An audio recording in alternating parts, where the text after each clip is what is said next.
So new Sonet face లిఫ్ట్లో మనకి ఈ హోల్ బట్ పట్టుకుంటే మనకి ఇంజన్ స్టార్ట్ అవుతుందని చెప్తున్నాం కదా. సో అది ఎలా అవుతుందో ఒకసారి ఇప్పుడు మనం ప్రాక్టికల్గా చూద్దామండి.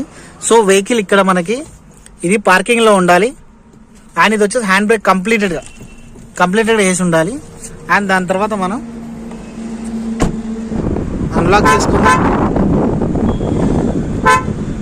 చేసుకొని హోల్ బటన్ మనం ప్రెస్ చేసి పట్టుకున్నాం అనుకోండి, మనకి లైట్స్ అనేవి బ్లింక్ అయ్యాయి అనుకోండి, జస్ట్ మీరు రివీల్ చేస్తే వెహికల్ అనేది స్టార్ట్ అయింది. సో మీకు ఇప్పుడు వెహికల్ స్టార్ట్ అయిందా లేదా అనేది చూడాలనుకుంటే మీరు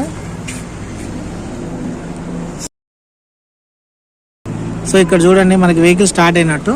బట్ మనకి ఇంకోటి ఏంటంటే మనకి ఇప్పుడు ఇట్లా తీస్తే డోర్ అనేది రాదు, ఎందుకంటే మనం అన్లాక్ చేయలేదు, జస్ట్ వెహికల్ మాత్రమే ఆన్ చేసాం.